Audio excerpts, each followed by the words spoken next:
أعوذ بالله من الشيطان الرجيم. بسم الله الرحمن الرحيم.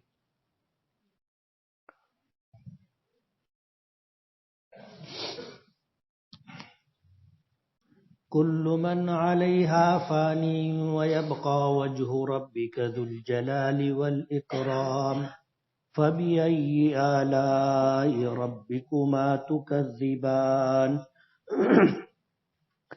يسأله من في السماوات والأرض كل يوم هو في شأن فبأي آلاء ربكما تكذبان سنفرغ لكم أيها الثقلان فبأي آلاء ربكما تكذبان يا معشر الجن والإنس إن استطعتم أن تنفذوا من أقطار السماوات والأرض فانفذوا لا تنفذون إلا بسلطان فبأي آلاء ربكما تكذبان يرسل عليكما شواظ من نار ونحاس فلا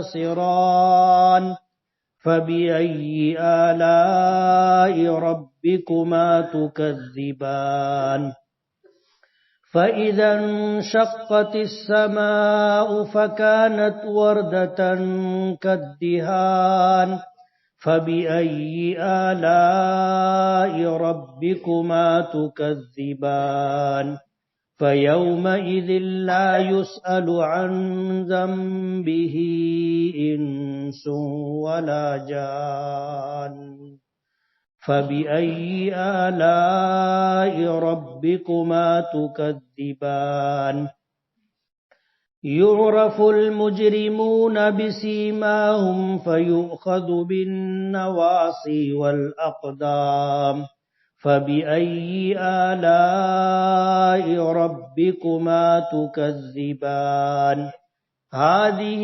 جهنم التي يكذب بها المجرمون يطوفون بينها وبين حميم آن فبأي آلاء ربكما تكذبان صدق الله العظيم.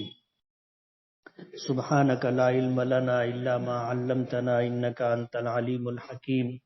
رب اشرح لي صدري ويسر لي أمري واحلل عقدة من لساني يفقهوا قولي.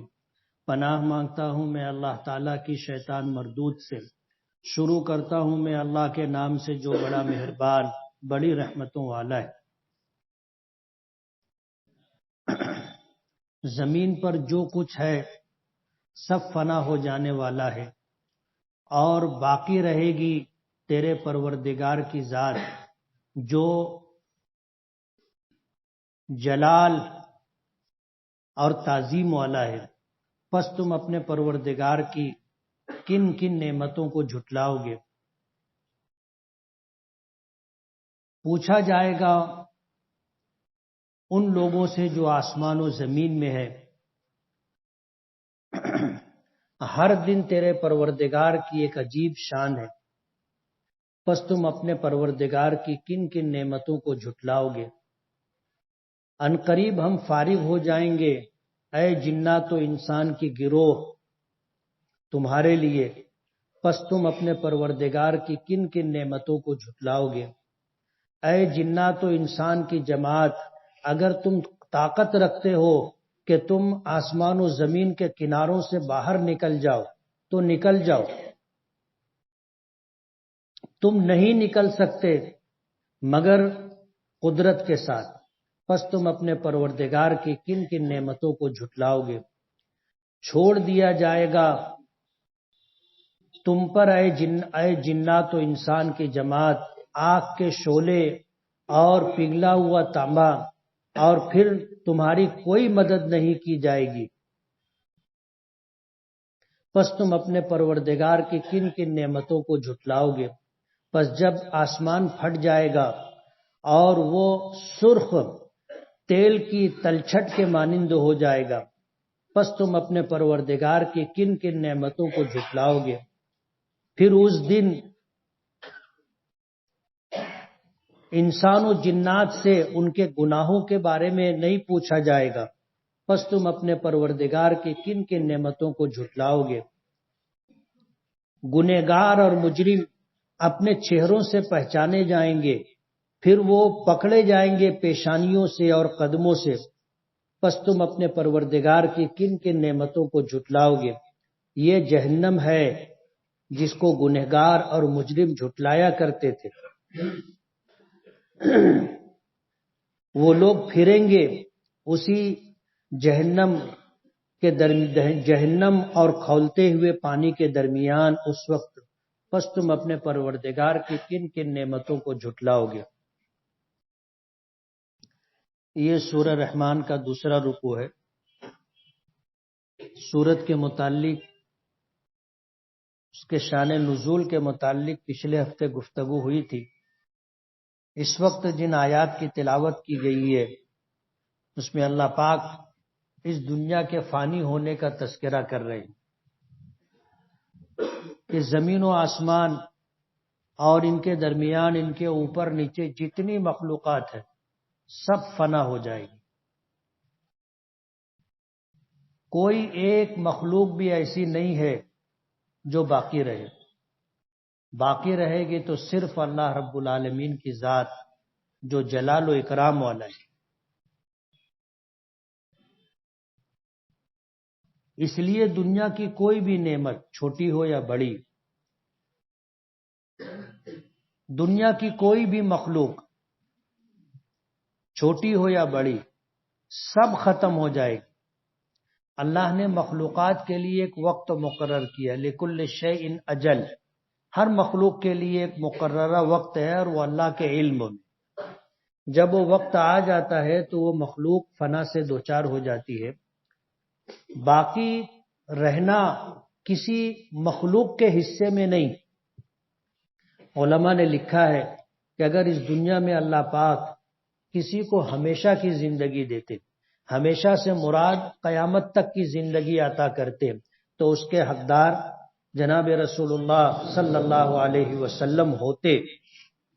لیکن یہ دنیا مشقت کی جگہ ہے، دنیا مشقت کی جگہ ہے، اس لیے اللہ پاک نے اپنے محبوب کے لیے اور اپنے محبوب کی امت کے لیے اس دنیا میں کم رہنا مقدر فرمایا۔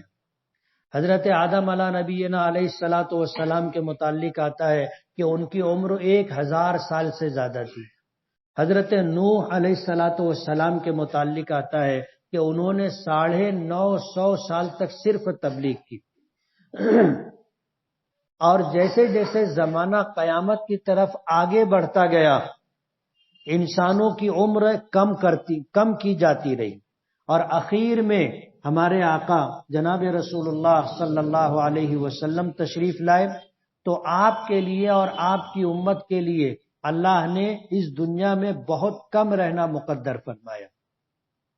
جتنی عمر ہمیں دی گئی ہے حضور کے فرمان کے مطابق، اوسطاً عمر ہمیں 60-70 سال کی دی گئی ہے۔ حدیث پاک میں حضور نے فرمایا اعمار امتی ما بین 60 و 70، میری امت کی اوسطاً عمر 60-70 سال ہے۔ پچھلی امتوں میں یہ اتنا لمبا زمانہ 60-70 سال کا بچوں پہ گزرتا تھا۔ 200 سال 250 سال میں جا کے بچے بالغ ہوتے تھے، 1000 سال کی عمریں ملا کرتی تھی۔ اب اس امت میں تو 15 سال کی عمر بلوغ کی شریعت سے طے کر دی گئی کہ اگر بچہ ہے اس کی عمر 15 سال ہو گئی اور بلوغ کی کوئی علامت اس میں نہیں پائی گئی، لیکن 15 سال کی عمر ہو گئی ہے بالغ، اور اس سے پہلے اب بچے بالغ ہونے لگے۔ ہماری بچیاں 9 سال 10 سال 11 سال کی عمر میں بالغ ہو رہی۔ تو 60-70 سال کی عمر دی گئی ہے، یہ ہماری کل عمر ہے۔ جبکہ اتنی عمروں میں ماضی میں پچھلی امتوں میں لوگ بچے بالغ بھی نہیں ہوتے تھے۔ تو اللہ تعالیٰ کی نعمتوں میں سے ایک نعمت یہ بھی ہے ہمارے لیے کہ دنیا مشقت کی جگہ ہے، راحت کی جگہ نہیں ہے۔ ایک حدیث پاک میں آتا ہے کہ میں نے آرام کو جنت میں رکھ دیا ہے، لوگ اسے دنیا میں تلاش کرتے ہیں، بھلا وہ کیسے پائیں گے؟ تو دنیا راحت کی جگہ نہیں ہے، مشقت کی جگہ ہے۔ سردی ہو، گرمی ہو، بارش ہو، بیماری ہو، آرام ہو، سفر ہو یا حضر ہو، صبح نماز کے لیے اٹھنا پڑے گا، ہے نا؟ کتنی مشقت کی بات۔ یہ وہ وقت ہوتا ہے کہ مرنے والے کو بھی نیند آنے لگتی۔ رات میں آپ ہاسپٹل میں جاؤ گے، آواز سنائی دے گی کراہنے کی، چیخنے کی، چلانے کی، لیکن اخیر وقت جب رات کا آتا ہے تو مرنے والا بھی سو جاتا ہے۔ اس وقت آدمی کو اٹھنا ہے فجر کی نماز کے لیے۔ اقبال نے اسی لیے تو کہا جواب شکوہ میں کہ کس قدر تم پہ گراں صبح کی بیداری ہے، ہم سے کب پیار ہے، ہاں نیند تمہیں پیاری۔ تو یہ دنیا مشقت کی جگہ ہے، قدم قدم پر اللہ اس کے رسول کے احکامات ہیں، طریقے زندگی ہے، اور ہمیں پابند کیا گیا ہے کہ ہم اسی کے مطابق زندگی گزاریں، آزاد نہیں ہیں ہم۔ اقبال نے کہا نا تیرے آزاد بندوں کی نہ یہ دنیا نہ وہ دنیا، یہاں جینے کی پابندی، یہاں مرنے کی پابندی، وہاں جینے کی پابندی۔ ہم آزاد اپنے آپ کو سمجھتے ہیں، آزاد نہیں، ہم تابع دار ہیں۔ یوں کہو کہ ہم مکلف ہونے کے ساتھ مجبور ہیں۔ کچھ ایسے معاملات ہیں جس میں ہمیں کوئی عمل دخل نہیں، جیسے زندگی اور موت۔ نہ جینا ہمارے اختیار میں ہے، نہ مرنا ہمارے اختیار میں۔ اللہ جب تک چاہے گا جلائے گا، اور جب چاہے گا موت دے کر کے بلا لے گا۔ بیماری اور صحت مندی ہمارے اختیار میں نہیں ہے، وہ چاہے گا صحت مند رکھے گا، چاہے گا بیمار کر دے گا۔ عزت اور ذلت ہمارے ہاتھ میں نہیں ہے، اس کے ہاتھ میں ہے، وہ جس کو چاہے گا عزت دے گا، جس کو چاہے گا ذلیل کر دے گا۔ امیری اور غریبی ہمارے اختیار میں نہیں ہے، اس کے قبضے قدرت میں ہے، وہ جس کو چاہے امیر بنا دے، جس کو چاہے غریب بنائے، کوئی اس کے فیصلے سے انحراف نہیں کر سکتا۔ ہر چیز پر فنا طاری ہوگی، ہر چیز پر۔ زندہ ہے موت سے دوچار ہوگا، امیر ہے غریب ہو جائے گا، غریب ہے امیر ہو جائے گا، بیمار ہے صحت مند ہو جائے گا، صحت مند ہے بیمار ہو جائے گا، عزت والا ہے ذلیل ہو جائے گا، ذلیل ہے عزت والا ہو جائے گا۔ ہر شے انسان اپنے وجود کے ساتھ اور ان صفات و اعمال کے ساتھ جو اسے اللہ نے عطا کیے ہیں اس میں تبدیلی آئے گی، اختتام ہوگا۔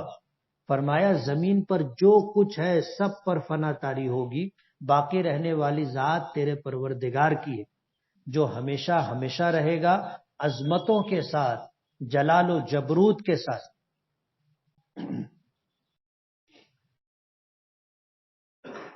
اور یہ بھی اللہ کی نعمت ہے۔ اگر ایک آدمی بیمار ہے ہمیشہ بیمار رہتا تو کیا کرتا؟ غریب ہے ہمیشہ غریب رہتا تو کیا کرتا؟ ذلت میں ہے ہمیشہ ذلت میں رہتا تو کیا کر لیتا؟ اس لیے یہ تبدیلی اور یہ اختتام یہ بھی اللہ کی ایک نعمت ہے۔ فرمایا فَبِأَيِّ آلَاءِ رَبِّكُمَا تُكَذِّبَانِ، اے جنات و انسان تم اپنے پروردگار کی کن کن نعمتوں کو جھٹلاؤ گے؟ يَسْأَلُهُ مَنْ فِي السَّمَاوَاتِ وَالْأَرْضِ، زمین و آسمان میں جو کوئی ہے اس سے پوچھ ہوگی، سوال و جواب ہوں گے، کوئی ایسا نہیں ہے جس سے پوچھ نہ ہو۔ حدیث پاک میں آتا ہے کہ حضرت عائشہ صدیقہ رضی اللہ تعالی عنہا نے اس آیت اور اس کے ضمن میں نبی کریم صلی اللہ علیہ وسلم کے ارشادات کو سنا تو کہنے لگی کہ اللہ کے رسول پھر بغیر حساب و کتاب جنت میں جانے کا کیا مطلب ہے؟ جب سب سے پوچھ ہوگی، سوال ہوگا، تو پھر بغیر حساب و کتاب کا کیا مطلب؟ حضور پاک صلی اللہ علیہ وسلم نے فرمایا پوچھ کا مطلب یہ ہے کہ پیشی ہوگی اللہ کی بارگاہ میں، اعمال نامے لائے جائیں گے، سب کچھ ہوگا، اللہ پاک درگزر کا معاملہ فرمائیں گے، ٹھیک ہے جو ہے چلو، یہ ہے بغیر حساب و کتاب۔ سوال تو ہوگا، پیشی تو ہوگی۔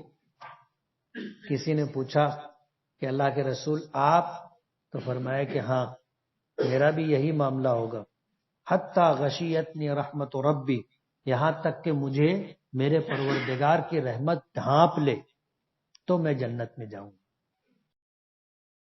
ہر ایک سے پوچھ ہوگی، کل یوم ہوا فی شان، اللہ کے لیے ہر دن ایک شان، ہر وقت مصروفیت ہے۔ زمانے میں جتنا انقلاب آ رہا ہے، رات اور دن کے جتنے معاملات عدل بدل ہو رہے ہیں، یہ سب اللہ رب العالمین کے کرنے سے ہو رہے ہیں۔ تو اللہ ہر آن، ہر لمحہ، ہر وقت مصروف ہے۔ پس تم اپنے پروردگار کی کن کن نعمتوں کو جھٹلاؤ گے؟ ہم ان قریب اے جنات و انسان تمہاری طرف متوجہ ہو جائیں گے۔ اللہ متوجہ ہے، ہر آن ہر لمحہ متوجہ، اللہ ہم سے غافل نہیں ہے۔ اور مفسرین نے لکھا ہے کہ یہ تحدید ہے، تم ایسا مت سمجھو کہ تم جیسا کر رہے ہو، جو چاہتے ہو کر رہے ہو تو کچھ نہیں، ان قریب وہ وقت آئے گا کہ تمہیں اپنے تمام اعمال کا جواب دہ ہونا پڑے گا۔ پس تم اپنے پروردگار کی کن کن نعمتوں کو جھٹلاؤ گے؟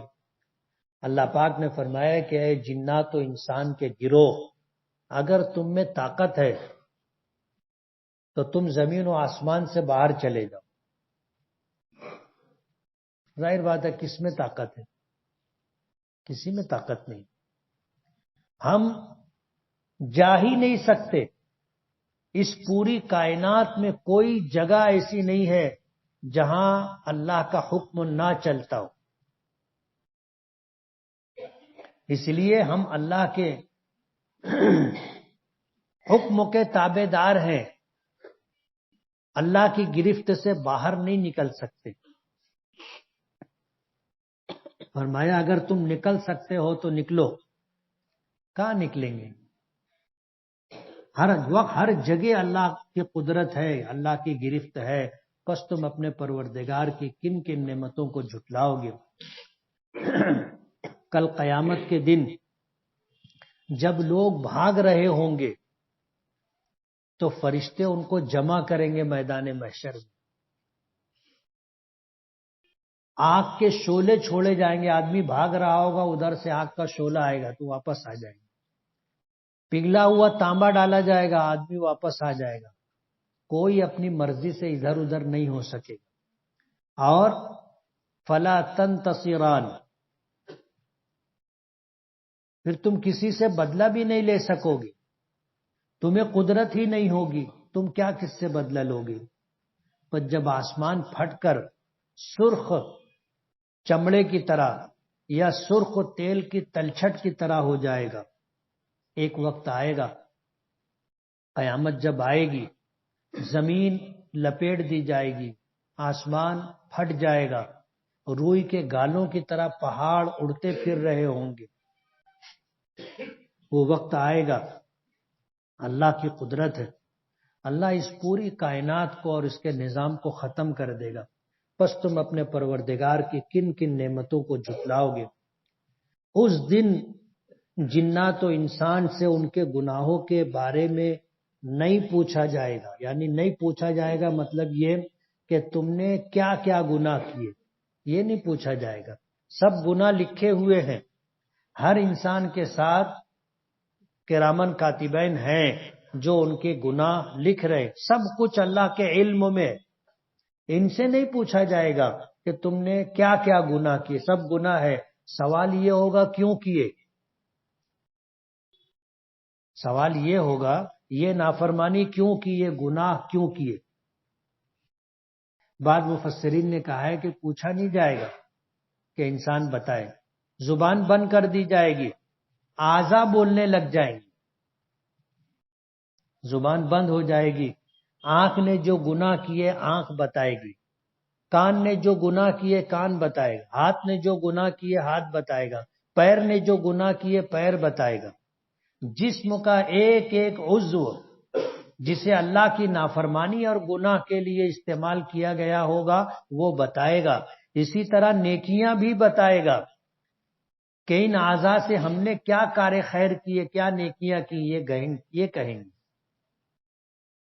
فَبِأَيِّ آلَاءِ رَبِّكُمَا تُكَذِّبَانِ، پس تم اپنے پروردگار کی کن کن نعمتوں کو جھٹلاؤ گے۔ اس دن مجرمین اور گنہگار اپنے چہروں سے پہچانے جائیں گے۔ جیسے نیک لوگوں کے متعلق آتا ہے کہ ان کے چہرے اعضائے وضو کی وجہ سے روشن اور چمکدار ہوں گے، اور اس سے پہچانے جائیں گے کہ یہ وہ لوگ ہیں جو وضو کر کے اللہ کے حکموں کی تعمیل میں نماز ادا کیا کرتے۔ تو جیسے وضو کے ذریعے سے چہرے اور ہاتھ و پیر روشن ہوں گے، اسی طرح گنہگار جو ہوں گے ان کے چہرے سیاہ اور بھیانک ہوں گے، اور اس سے ہی پہچانے جائیں گے کہ یہ ادھر کا ہے اور یہ ادھر کا ہے۔ قرآن کریم سورہ یاسین میں نا وَامْتَازُوا الْيَوْمَ أَيُّهَا الْمُجْرِمُونَ، اے گنہگاروں تم الگ ہو جاؤ۔ تو سارے گنہگاروں کو ایک طرف کر دیا جائے گا، وہ اپنے چہروں سے پہچانے جائیں گے، اور جو نیکوکار ہوں گے اللہ کے تابع دار ہوں گے وہ اپنے چہروں سے پہچانے جائیں گے۔ تو دونوں کو الگ الگ کر دیا جائے گا، اور پھر جو گنہگار ہوں گے ان کو پیشانیوں سے اور پیروں سے پکڑا جائے گا، قدموں سے پکڑا جائے گا، اور اس طرح فرشتے اٹھا کر کے ان کو جہنم میں ڈالیں گے، اور کہا جائے گا کہ یہی جہنم ہے جس کو تم جھٹلاتے تھے۔ هذه جہنم التی یکذب بها المجرمون، یہ وہ جہنم ہے جس کو گنہگار دنیا میں جھٹلاتے تھے۔ اب انہیں جہنم میں عذاب میں گھمایا جائے گا، طرح طرح کا عذاب ہوگا، طرح طرح کا عذاب ہوگا، آگ میں جلایا بھی جائے گا، اور حمیم آن، حمیم کھولتا ہوا گرم پانی، پیپ، خون پلایا جائے گا، جو منہ میں سے جائے گا پیچھے نیچے سے باہر آ جائے گا، ساری آنتیں کٹ کے باہر آ جائیں گی، مرے گا نہیں آدمی۔ جہنم میں طرح طرح کے عذاب سے ان کو گزارا جائے گا۔ کہا جائے گا یطوفون بینہا، یہ جہنم کے بیچ گھوم رہے ہوں گے، وبین حمیم آن، اور کھولتے ہوئے پانی میں اور جہنم کے عذاب میں ان کو گھمایا جائے گا۔ پس تم اپنے پروردگار کی کن کن نعمتوں کو جھٹلاؤ گے۔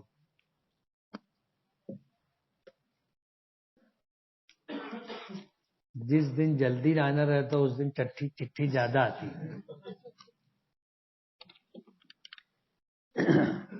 رجب کا روزہ رکھنا، ایک رجب کا روزہ رکھنا کیا مسنون عمل ہے؟ بیہقی وغیرہ سنن کبریٰ کی روایتوں میں آتا ہے، لیکن وہ روایتیں ضعیف ہیں۔ ضعیف ہونے کی وجہ سے علماء نے اس کے مسنون ہونے سے انکار کیا ہے۔ اگر کوئی رکھنا چاہے تو اجر و ثواب ملے گا۔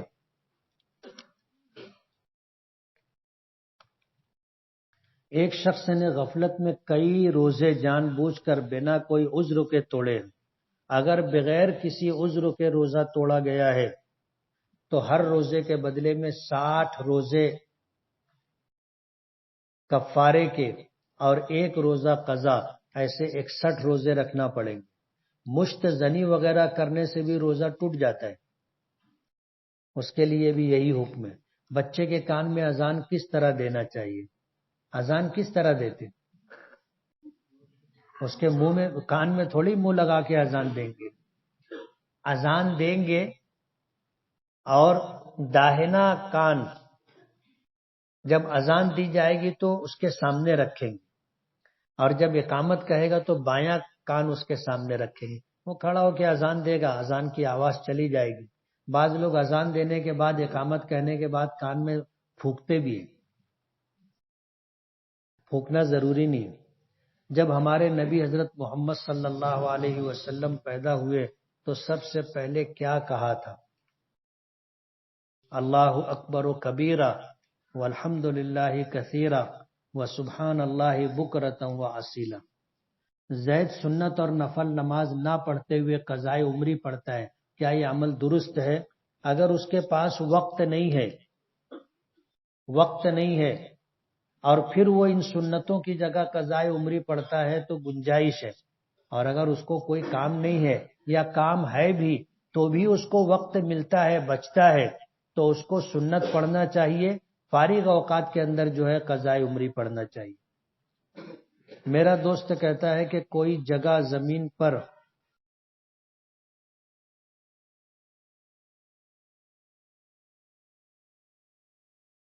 پتہ نہیں کیا لکھا ہے، ہماری مسجد کے امام صاحب چھوٹے لڑکوں کو مسجد کے اندر لے کر آنے سے منع کرتے ہیں کہ لڑکے بہت مستی کرتے ہیں، نمازی کے آگے سے گزرتے ہیں، تو امام صاحب کا یہ عمل کیسا ہے؟ ایسے بچے جو مسجد کا احترام ملحوظ نہیں رکھتے ان کو مسجد میں نہیں لانا چاہیے، مسجد اللہ کا گھر ہے۔ سمجھدار بچوں کو لانا چاہیے کہ نماز کھڑی ہو تو وہ دھینگا مستی نہ کریں، لڑائی جھگڑا نہ کریں، سمجھدار بچوں کو لائیں۔ آپ نے جمعہ میں کہا تھا کہ قرات میں 3 چھوٹی آیتیں یا ایک بڑی آیت یا سورت پڑھنا، تو آیت چھوٹی یا بڑی کیسے پتا چلے گا؟ جس آیت کے اندر 26 سے زائد حروف ہو اسے بڑی آیت کہتے، اور جس میں 26 یا اس سے کم حروف ہو اسے چھوٹی آیت کہتے۔ اگر چھوٹی آیت پڑھ رہا ہے تو 3 آیتیں، اور بڑی آیت ہے تو 1 آیت سورہ فاتحہ کے بعد۔ اسی طرح کوئی سورت اگر پڑھ لے تو واجب ادا ہو جائے گا۔ اگر ہاتھ وغیرہ پر پین چل جائے تو کیا وضو ہوگا؟ ہر ایسی چیز جو پانی کو کھال اور چمڑی تک پہنچنے سے روکے اس سے وضو نہیں ہوگا۔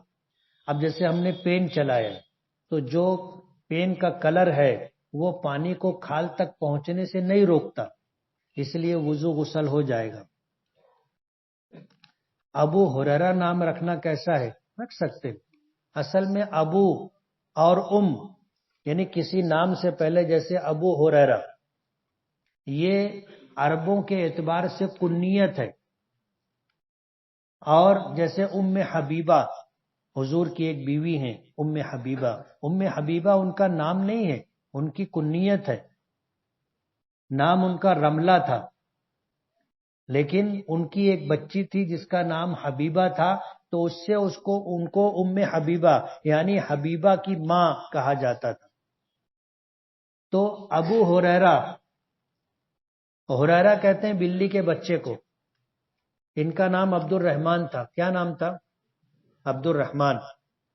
ان کو بلی بہت پسند تھی تو ہر وقت بلی کا بچہ ساتھ میں رہتا تھا۔ حضور نے ان کے پاس جب بلی کا بچہ دیکھا تو کہا یا ابا ہریرہ، اے بلی کے بچے والے، تو ان کو اتنا پسند آیا کہ انہوں نے اپنا ابو ہریرہ ہی باقی رکھا۔ تو نام رکھ سکتے ہیں۔ زید عصر کی نماز پڑھنے کے لیے مسجد میں آیا، امام صاحب 3 رکعت پڑھ چکے تھے، اس نے چوتھی رکعت میں نیت باندھی، تو زید اپنی بقیہ نماز کس طرح پوری کرے گا؟ آخری رکعت اس نے امام کے ساتھ پا لی، اب اس کی پہلی 3 رکعتیں باقی۔ امام کے ساتھ اس نے کون سی رکعت پڑھی ہے؟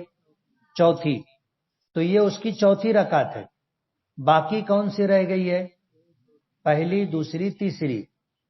تو اگر یہ اپنی نماز پڑھتا ہے تو پہلی، دوسری، تیسری کیسے پڑھے گا؟ اسی طرح جو ہے سلام پھرنے کے بعد اپنی نماز پوری کرے گا۔ زید مغرب کی نماز کے لیے مسجد میں آیا، امام صاحب دوسری رکعت پڑھ چکے تھے، زید نے تیسری رکعت میں نیت باندھی، تو زید اپنی بقیہ نماز کس طرح پوری کرے؟ امام کے ساتھ جو رکعت پایا ہے وہ تیسری ہے، اس میں صرف سورہ فاتحہ پڑھی جاتی ہے جو سنت ہے، اس کی باقی رہ گئی ہے 2 رکعت، اور یہ 2 پہلی رکعت ہیں جس میں سورہ فاتحہ، پہلی رکعت میں ثنا، اعوذ باللہ، بسم اللہ، سورہ فاتحہ کے بعد کوئی اور سورت پڑھے گا۔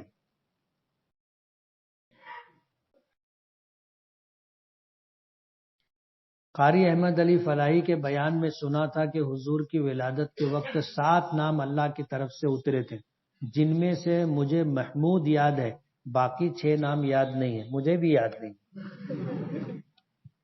زید نے اہل حدیث اور سنی حضرات کی مساجد میں جا کر ان کے طور طریقے سے نماز پڑھی، تو کیا ان کی نماز ہو گئی؟ نماز ہر مسلمان کے پیچھے ہو جاتی ہے۔ حضور نے فرمایا صلو خلف کل بر و فاجر، ہر نیک و بد کے پیچھے نماز پڑھ لو۔ اور حضور نے فرمایا الامام ضامن، امام اپنے مقتدیوں کی نماز کا ضامن ہے، ذمہ دار ہے۔ اگر امام کی نماز میں کوئی خرابی ہوگی، مقتدی اس کے پیچھے نماز پڑھ لیا ہے، تو کل قیامت کے دن امام کو جواب دینا پڑے گا۔ امام تو بول دیا، مقتدی تو بول دیا، پیچھے اس امام کے، مقتدی کی ذمہ داری ختم۔ کسی کام کو کرنے کے لیے زید یا احمد لکھتے ہیں، ان 2 ناموں کے معنی کیا ہے؟ مجھے نہیں معلوم، لکھتے کوئی لکھتا ہے؟ سنت اور آداب میں کیا فرق ہے؟ سنت نبی کا طریقہ ہے، آداب کے معنی آتے ہیں ہر وہ کام جس کو سلیقے سے کیا جائے، تو جو سلیقہ ہوتا ہے اس کو ادب کہتے ہیں۔ اگر کسی مسلمان مرد نے شادی نہیں کی دنیا میں تو جنت میں اس کو حور ملے گی، اور اگر کسی عورت نے شادی نہیں کی تو جنت میں اس کو کیا ملے گا؟ یہ 8 طرح کی صورتیں بنتی ہیں، عورتیں 8 طرح کی۔ کتنی بچیاں ایسی ہوتی ہیں شادی سے پہلے انتقال کر جاتی، کتنی ایسی ہوتی ہیں کہ شادی ہوتی ہے، شادی کے بعد انتقال ہوتا ہے، کچھ ایسی ہوتی ہیں کہ نکاح کیا، شوہر کا انتقال ہو گیا، اس نے دوسرا نکاح کر لیا، یا شوہر نے طلاق دے دی، اس نے دوسرا نکاح کر لیا۔ ایسے 8 شکلیں بنتی۔ ابھی جو اس میں سوال ہے کہ کسی مسلمان مرد نے شادی نہیں کی، اللہ اس کو اختیار دیں گے ایسی عورتوں سے جن کا دنیا میں نکاح نہیں ہوا تھا، اس میں سے جس کے ساتھ وہ جنت میں رہنا چاہے اللہ نکاح کر دیں گے، وہ جنت میں اسی طرح رہے گا۔ اسی طرح عورتوں کا بھی کہ غیر شادی شدہ ہونے کی حالت میں انتقال ہو گیا، اللہ پاک اس کو اختیار دیں گے، تو جس مرد کے نکاح میں رہنا چاہے اللہ اس کو وہاں رکھ دیں گے۔ سورہ ممتحنہ کی فضیلت کیا ہے دیکھنا پڑے گا۔ اگر کسی لڑکے دوست سے محبت ہو جائے تو کیا اس سے بچنا پڑے گا؟ ظاہر بات ہے، محبت سے مراد کیا ہے؟ اگر ہوس ہے کسی لڑکے سے اپنی خواہش پوری کرنے کی تو یہ جائز نہیں۔ ایسا شخص جو نہ عالم ہو نہ حافظ ہو تو وہ جمعہ میں بیان کر سکتا ہے کیا؟ بیان کرنے کے لیے آدمی کو عالم ہونا، حافظ ہونا ضروری نہیں ہے، جانکار ہونا ضروری، کہ اس کو شریعت کی وہ باتیں جو وہ بیان کر رہا ہے اس کو معلوم ہے تو کر سکتا ہے بیان، انرسڈ بیان نہیں کر سکتا۔ بدھ کے دن کی کیا فضیلت ہے؟ بال اور ناخن کاٹنے سے کیوں منع کیا جاتا ہے؟ بال اور ناخن کاٹنا منع نہیں ہے، کسی دن منع نہیں، لیکن سنت یہ ہے کہ جمعہ کے دن بال اور ناخن وغیرہ کاٹے جائیں۔ بدھ کے دن اللہ نے برکت رکھی ہے، اس دن حدیث پاک میں آتا ہے ما من امر بدع یوم الاربعاء الا قد تم، ہر وہ کام جو بدھ کے دن شروع کیا جائے وہ پورا ہوتا ہے۔ شادی شدہ عورت ہے، اس کا ناجائز تعلق ہے دوسرے سے، اس کے لیے شریعت کا کیا حکم؟ شادی شدہ مرد یا عورت اگر زنا کرے اور زنا ثابت ہو جائے 4 گواہوں سے اور اسلامی حکومت ہو تو ان کو سنسار کیا جائے گا، اور اگر اسلامی حکومت نہیں ہے تو ظاہر بات ہے گناہ کبیرہ کا ارتکاب کیا ہے، کل قیامت کے دن سزا ملے گی۔ شیئر مارکیٹ کا ایک ایپ ہے، اگر ہم کسی شخص کو اس میں شامل کریں تو ہمیں کچھ پیسے ملتے ہیں، تو کیا وہ پیسہ لینا جائز ہے؟ اور اگر وہ شخص کوئی غلط یا حرام کاروبار کرتا ہے تو کیا ہمیں اس کا گناہ ملے گا؟ شیئر مارکیٹ کے تعلق سے بات یہ ہے کہ ہر اس کاروبار کا شیئر لے سکتے ہیں جس کاروبار کے کرنے کی شریعت نے اجازت دی، اور ایسا کاروبار جو نہیں شریعت نے اجازت نہیں دی اس کا شیئر بھی نہیں لے سکتے۔ تو اس سے آپ سمجھ سکتے ہو کہ جو کام آپ کر سکتے ہو آپ اس میں کسی کو شامل بھی کر سکتے ہو، اور جو کام آپ نہیں کر سکتے شریعت کے اعتبار سے اس میں کسی کو شامل بھی نہیں کر سکتے۔ اللہ پاک کی نظر میں کامیاب انسان کون ہے؟ جس کو اللہ نے جہنم سے نجات دے دی اور جنت کا داخلہ عطا کر دیا، وہ شخص کامیاب ہے۔ کس بنیاد کو سامنے رکھ کر انسان اس دنیا کی زندگی گزارے؟ قرآن کریم اور احادیث نبویہ جسے ہم دین و شریعت کہتے ہیں اس کو سامنے رکھ کر کے زندگی گزارے۔ کیا ایک مالدار دیندار شخص ایک غریب دیندار شخص سے صرف اپنی مالداری کی بنیاد پر آخرت میں آگے نکل سکتا ہے؟ حدیث پاک میں آتا ہے کہ غریب آدمی مالدار کے مقابلے میں 500 برس پہلے جنت میں جائے گا، دونوں جنتی۔ لیکن دنیا میں ایک غریب تھا ایک امیر تھا، تو جو غریب تھا اپنی غربت پر اللہ کے فیصلے پر راضی تھا، کبھی اس نے شکوے شکایت نہیں کی، وہ 500 برس پہلے جنت میں جائے گا۔ اور مالدار آدمی 500 برس کے بعد۔ ماں اپنی بیٹی کو زکوٰۃ دے سکتی ہے کیا؟ نہیں۔ آدمی اپنی اولاد کو، اولاد کی اولاد کو، اپنے ماں باپ کو اور ماں باپ کے ماں باپ کو زکوٰۃ نہیں دے سکتا۔ یعنی ہم جن سے ہیں ان کو زکوٰۃ نہیں دے سکتے اور جو ہم سے ہیں ان کو زکوٰۃ نہیں دے سکتے۔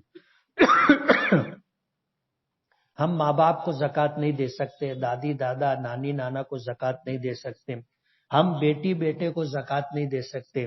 اسی طرح بیٹی بیٹی کی جو اولادیں ہیں، یعنی پوتی پوتے بولو، نواسی نواسے بولو، ان کو زکوٰۃ نہیں دے سکتے۔ ان کے علاوہ اپنے جتنے رشتہ دار ہیں اگر وہ مستحق اور غریب ہیں تو ان کو زکوٰۃ دے سکتے ہیں۔ زید نے نماز پڑھتے پڑھتے ری خارج کر دی، پہلی صف میں ہونے کی وجہ سے نماز نہیں توڑی، تو کیا نماز دوبارہ پڑھنی ہوگی؟ ظاہر بات ہے وضو ٹوٹ گیا ری خارج ہونے سے، اور بغیر وضو کے نماز نہیں ہوتی، اور اگر ری خارج ہو گئی ہے تو اسے پہلی صف میں شامل نہیں رہنا چاہیے اور ایسے کھڑے نہیں رہنا چاہیے۔ بغیر وضو کے نماز پڑھنا منع ہے۔ آدمی کو اگر ری خارج ہو گئی، اب یہ بتانا نہیں چاہتا کہ ری خارج ہو گئی، تو شریعت نے اس کو طریقہ بتایا کہ پہلی صف میں ہے، ری خارج ہو گئی بغیر آواز کے، کسی کو پتہ نہیں۔ اب اس کا حکم یہ ہے کہ یہ نکل کر کے جائے، وضو کرے، آ کر کے نماز میں شامل۔ اب یہ نکلے کیسے؟ تو شریعت نے بتایا، فقہا نے، کہ وہ ایسے کرے۔ تو لوگ کیا سمجھیں گے؟ طے ہو رہی ہے، تو لوگ جلدی سے ایسے راستہ دے دیں گے، تو اس کو نہ ایسے نکل جانا چاہیے، جا کے وضو کر کے پھر پیچھے صف میں شامل ہو جانا چاہیے۔ اور یہ جانے آنے میں جو رکعت چھوٹ گئی ہے، سلام پھیرنے کے بعد اس کو پڑھ لینا چاہیے۔ نبی اور رسول اور پیغمبر میں کیا فرق ہے؟ پیغمبر کے معنی پیغام پہنچانے والا، اور یہ کام نبی اور رسول دونوں کرتے۔ نبی اور رسول کا فرق یہ ہے کہ رسول وہ جو صاحب شریعت ہو، جس کو کتاب دی گئی، وہ رسول ہے، اور جس کو کتاب نہیں دی گئی بلکہ اسے حکم دیا گیا کہ تم سے پہلے جو رسول تھے ان کو جو کتاب دی گئی اس کی تم تبلیغ کرو، تو اس کو نبی کہا جاتا ہے۔ کتنے نبی اور رسول پیغمبر جو زندہ ہے اور جنہیں زندہ آسمان پر اٹھایا گیا وہ کون ہے؟ حضرت عیسیٰ علیہ السلام کے متعلق آتا ہے کہ ان کو اللہ نے جیتے جی آسمان پر اٹھایا اور قیامت سے پہلے اللہ انہیں زمین پر اتاریں گے۔ حضرت الیاس کے متعلق بھی آتا ہے کہ اللہ نے ان کو جیتے جی اٹھایا، لیکن اس معاملے میں اختلاف۔ آپ نے جمعہ کے بیان میں کہا تھا کہ رکوع کی تسبیح میں اگر زوئے کی جگہ زا پڑھ دیا تو نماز فاسد ہو جائے گی۔ اب کسی کو پتہ نہیں تھا، وہ زوئے کی جگہ زا وغیرہ پڑھتا رہا، تو اس کی نماز ہوگی یا دوبارہ پڑھنی پڑے گی؟ میں نے بتایا تھا کہ عظیم کے معنی آتے ہیں عظمتوں والا، شان والا، اور عظیم کے معنی آتے ہیں جانی دشمن یا ہڈی توڑنے والا۔ تو معنی کا ایسا فرق ہے، اس لیے فقہا نے، علامہ شامی نے شامی میں لکھا ہے کہ ایسے آدمی کی نماز فاسد ہو جائے گی، اور جب نماز نہیں ہوئی تو نماز دہرانا پڑے گا۔ والدین کو ایصال ثواب کس طرح کرے؟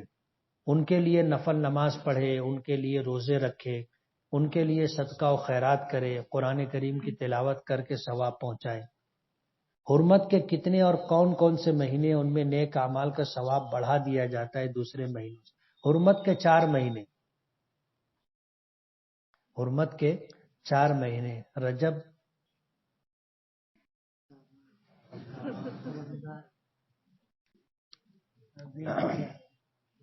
رجب کا مہینہ ہے، پھر اس کے بعد شوال، ذیقعد اور ذی الحج، یہ 4 مہینے حرمت کے، ان میں اعمال کا اجر و ثواب بڑھا دیا جاتا ہے۔ جمعہ کے دن دوسرے دنوں میں درود پڑھنے کی کیا فضیلت ہے؟ درود شریف مستقل ایک عمل ہے اور اس کو ہمیشہ پڑھنا چاہیے۔ جمعہ کے دن خاص طور پر زیادہ پڑھنا چاہیے۔ جمعہ کے دن درود پاک کی فضیلت عام دنوں کے مقابلے میں زیادہ ہے۔ نکاح میں سجرہ پڑھانا درست ہے کہ نہیں؟ حضور سے ثابت نہیں۔ اگر فرض سے پہلے کی سنت چھوٹ جائے تو کہ فرض کے بعد پڑھنا کیسے؟ پڑھ لینا چاہیے، ورنہ سنتوں کی قضا نہیں۔ اگر کسی کے زنا ہو گیا اور پھر اس لڑکی سے نکاح کر لیا جائے تو قصاص لگے گا یا نہیں؟ نہیں لگے گا۔ جو زنا ہے اس کا گناہ ہوگا، جو زنا ہے اس کا گناہ ہوگا، توبہ کرنا پڑے گا۔ یوٹیوب پر گیمنگ اور ویڈیو کی کمائی جائز ہے یا نہیں؟ یہ وقت کی بربادی ہے، فقہا نے اس کو مکروہ لکھا ہے۔ اس پر اگر کمائی ہوتی ہے تو کمائی کے سلسلے میں ظاہر بات ہے کہ یہ مقابلہ آرائی ہے۔ اگر شرط لگا کر کے آدمی کر رہا ہے تو شرط 2 طرفہ ہوگی، شرط 2 طرفہ ہوگی کہ تو جیتا تو میں دوں گا یا میں جیتا تو تو دے گا، یہ ناجائز ہے۔ منت ماننا کیسا ہے؟ جائز ہے۔ منت اگر مانی ہے اور پوری ہو گئی تو پھر جو منت مانی ہے وہ پورا کرنا پڑے گا، اور اگر منت مانا اور وہ عمل وہ کام نہیں ہو سکا تو پھر کرنا ضروری نہیں۔ حضرت نوح کی قوم پر جب اللہ کا عذاب آیا تو کشتی میں کون لوگ سوار تھے؟ میں نے سنا ہے کہ اس میں ہر طرح کی مخلوق، جانور، چرند پرند تھے۔ کشتی میں سوار ہونے کے لیے گدھا سب سے آخر میں آیا، جس کی وجہ سے اس کا نام گدھا پڑ گیا۔ اب ظاہر بات ہے گدھا کے معنی یہ تو نہیں ہے کہ بعد میں آخر میں پیچھے آنے والا، یہ سب ایسے من گھڑت ہے۔ میں نے سنا ہے کہ آپ لشکر والی عیدگاہ کے امام، جامع مسجد کے امام اور جمعیت علماء کے صدر تا حیات ہیں۔ دعا کرو تا حیات رہوں۔ اللہ تعالیٰ عزت دیتا ہے تو معمولی کوتاہیوں کی وجہ سے چھین بھی لیتا ہے، تو دعا کریں اللہ اپنے حفظ و امان میں رکھے، اور جو عزت اللہ نے دی ہے یہ مرتے دم تک باقی رہے۔ میں نے یہ بھی سنا ہے کہ آپ کے پاس 40 جن ہیں۔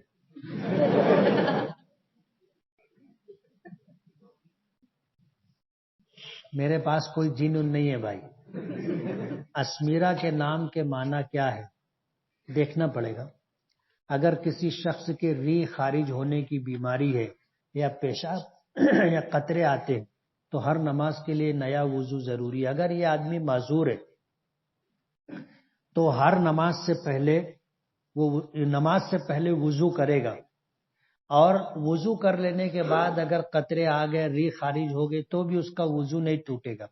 معذور ہونے کے لیے ضروری یہ ہے کہ جیسے فجر کی نماز کا وقت 1 گھنٹہ ہے تو پورے 1 گھنٹے میں اتنا وقت اس کو کہیں بھی آگے پیچھے نہیں ملتا کہ بغیر ری خارج ہوئے وہ نماز فجر کی پڑھ لے۔ اگر 1 مرتبہ ایسا ہو گیا تو یہ معذور ہے۔ اب اس پیشاب کے قطرے کی وجہ سے یا ری خارج ہونے کی وجہ سے اس کا وضو نہیں ٹوٹے گا، وہ وضو کر لے اور فجر کا فرض، سنت سب پڑھ لے۔ کیا فجر کے وضو سے چاشت اور اشراق کی نماز پڑھ سکتا ہے؟ اگر معذور ہے تو نہیں پڑھ سکتا، اس لیے کہ وقت ختم ہونے سے اس کا وضو ٹوٹ جائے گا، اس کو اشراق اور چاشتے کے لیے وضو کرنا پڑے گا۔ تہجد کے وضو سے فجر کی نماز پڑھ سکتا ہے یا نہیں؟ اگر معذور ہے تو وقت داخل ہونے سے بھی اس کا وضو ٹوٹ جائے گا۔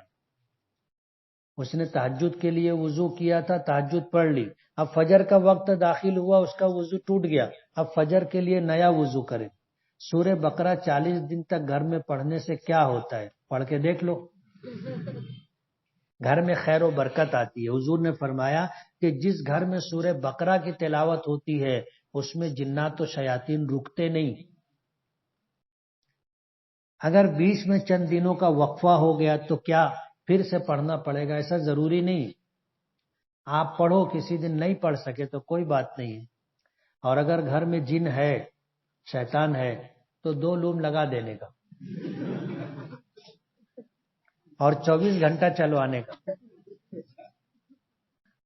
جنات و شیاطین شور شار کی جگہوں پر نہیں رہتے،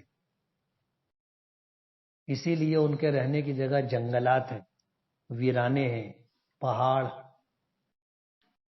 ایک دم خاموشی جہاں رہتی ہے وہاں رہتے ہیں۔ اس لیے کسی گھر میں اگر جن ہے تو 4 لوم لگا دینے کا، 2 لوم لگا دینے کا، چلانے کا۔ وہ کھٹ پٹ سن کے خود ہی بھاگ جاتے کہ یار اس سے اچھا تو یہ ہے کہ جہاں سکون ہو وہاں جا کے رہے۔